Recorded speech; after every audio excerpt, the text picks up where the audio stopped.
So you're talking about the hand movements, and we can go straight there. I haven't seen this movie. You've seen it. You got to tell me. Here's the thing about The Apprentice, a movie that I have seen.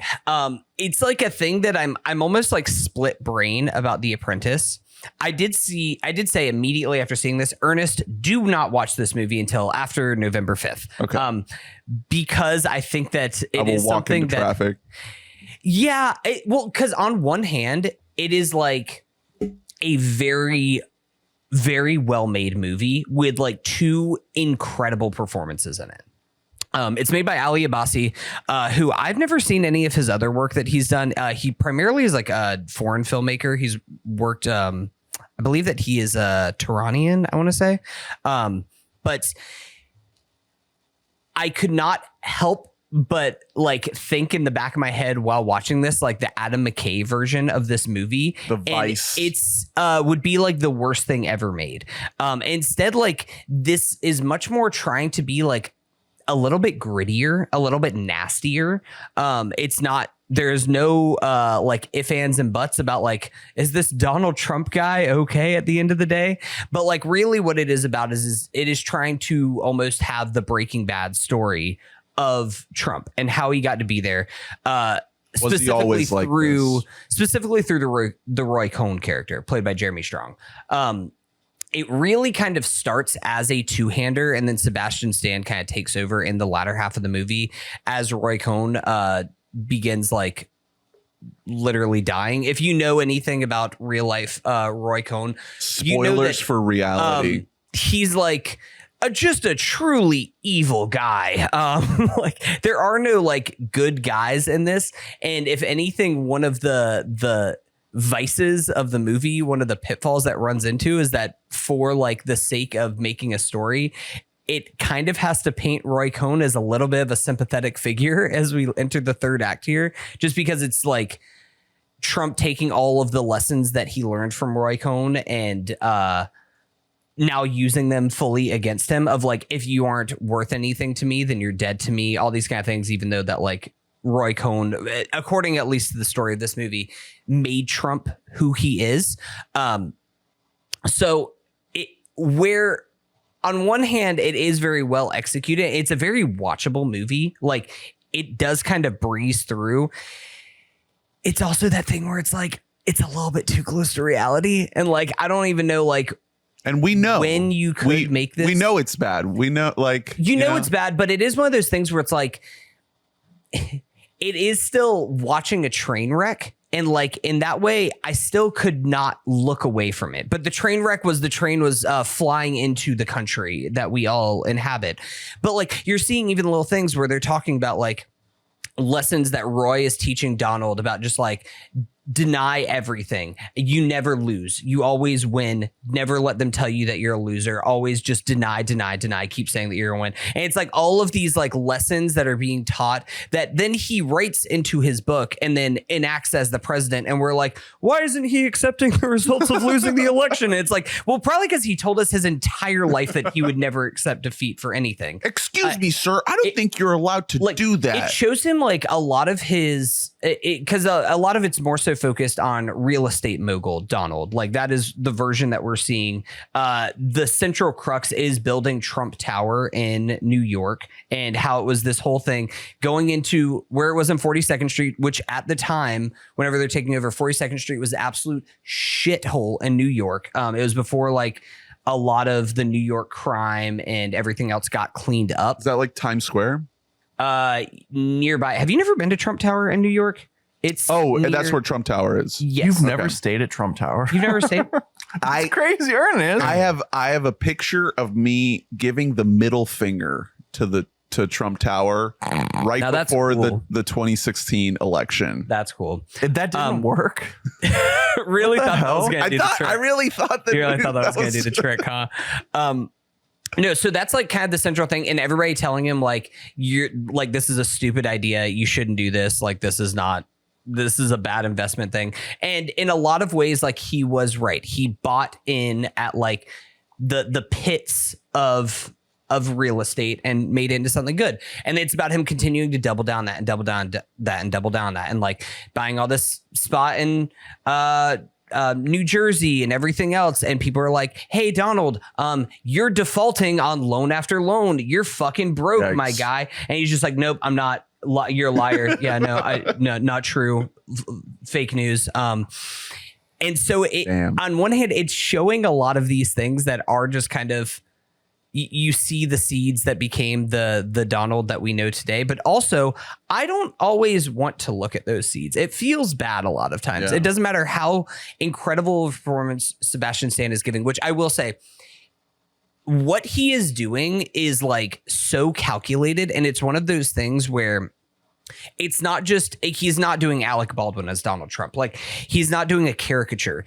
Especially like as the movie progresses, you see a lot of his facial tics just start to happen, and he starts to talk a little bit more with his hands, but it's gradual, like how he actually reaches that point. Does he do the dance? He doesn't do the dance. I'm doing the dance. He doesn't If you're do watching the on dance. YouTube. He doesn't do the dance, and he doesn't go to McDonald's. But it really is incredible work. And I mean, I shouldn't, it should kind of go without saying, but Jeremy Strong is giving like just one of the best, like pure, like actorly performances of the year. Do you think he gets the nom? I don't think so, because I think that this movie is Too small. Well, I think that this movie is really going to struggle to find an audience, because Trump fans don't want to watch it because he has like despised this movie and came out He harshly tried against to it. stop the release. Democrats don't want to watch more Trump content. Everyone wants to just be rid of this fucking guy. It's kind of one of those things where like it's almost unfortunate in some ways that Jeremy Strong is giving like this much of like almost like a Victorian acting style performance. Like, he is going so much, especially like as the movie progresses. For those of you, spoilers for The Apprentice and For real life. So Roy Cohn died of AIDS. Like, everybody was said like he died of like liver cancer and everything. But like the point this movie is trying to make, and a lot of people made for a long time, is that Roy Cohn was gay. He was a homosexual for like his entire life. And his partner, it is like 100% confirmed, like his like roommate for life, assistant, whoever, like died of AIDS. And he also definitely Donald died of AIDS. Trump. If only, right? So in this movie is Donald and Roy sort of driving across the country. Yeah. And like Donald's learning Donald about Roy. transitioned to being president.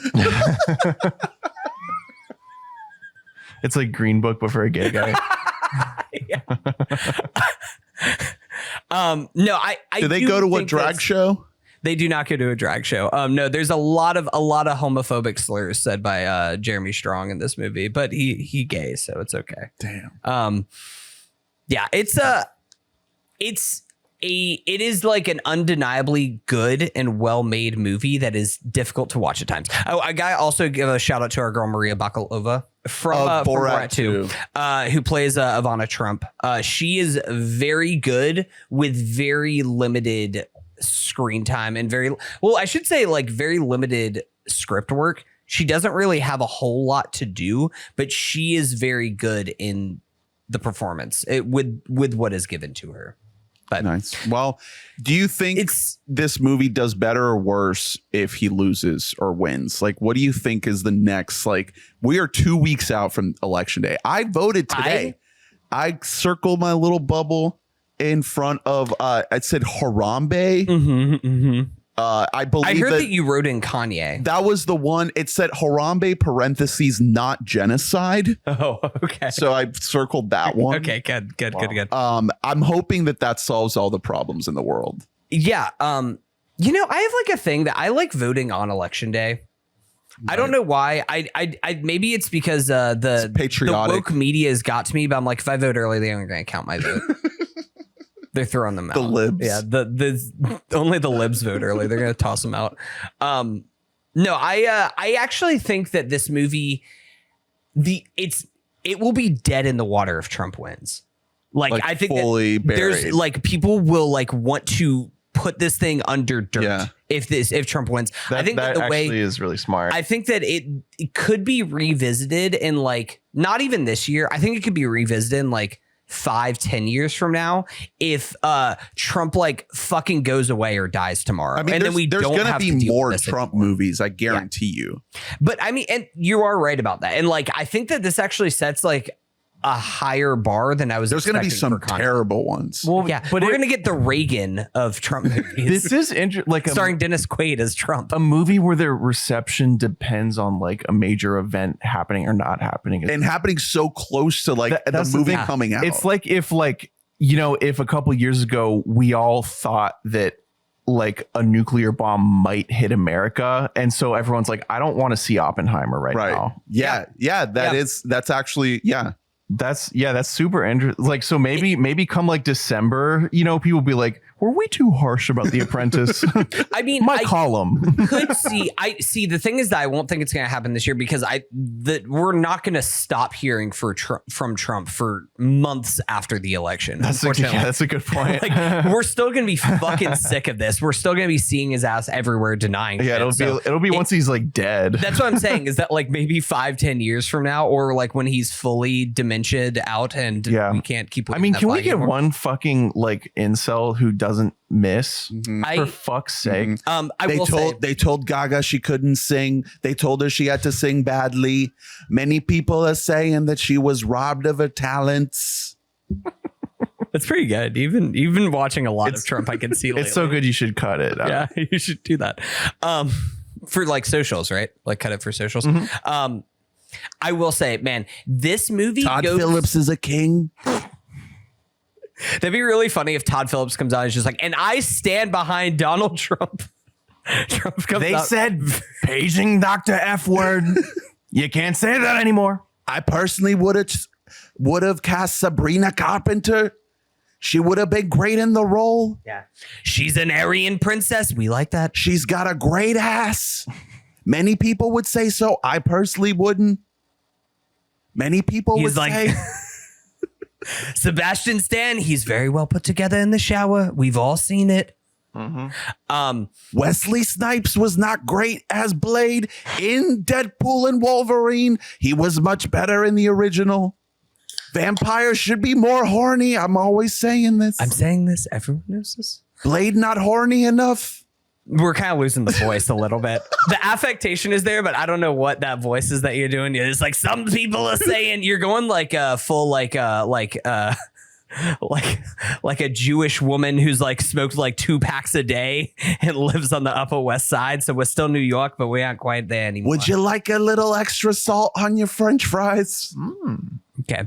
I was going to say I have this on my priority watch list on Letterboxd. It is in the 3rd row. Okay, so I think 2 rows worth of movies on here's top the thing. of it. As a Jeremy Strong super fan, I think it is worth seeing. Okay. And as we're in Sebastian Stan corner, right? We have some stock in Sebastian Stan Island. There is a bit right? of a moment happening right post now. I, Tanya, I think I, Tanya, we all bought in, right? I mean, between this wasn't that like 2017? Yeah. Yeah, I never sold. I held. I mean, I needed money.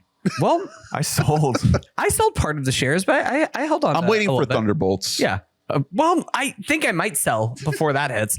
I gotta say, this movie is in the Hall of Fame of the Family Guy bit where they go to the movie theater and they're just saying like the 27 production studios.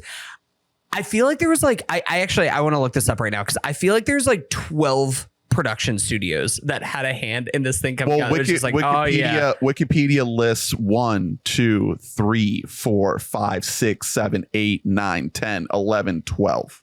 I wasn't joking when I said 12. It literally shows a logo for each one of them before it comes up. And I was like, all right, movie's starting. Well, and no, just a bird comes flapping in. Some of these are for international. It's like bird with one limp wing media. Yeah. And you're like, what is Have you seen that? The Family Guy cutaway. That's literally what is happening right here. It's incredible. The movie that I have directly above this on my Letterboxd list is the next movie that you had written down. So the next movie, because I would say that The Apprentice is like, if you are interested in the topic or in the people involved, it is worth your time. Maybe if you are very close to the election, you should maybe wait until after then. Give it 2.5 weeks, 3 weeks to simmer down It'll when be we're on all streaming. when we're all like Kamala out.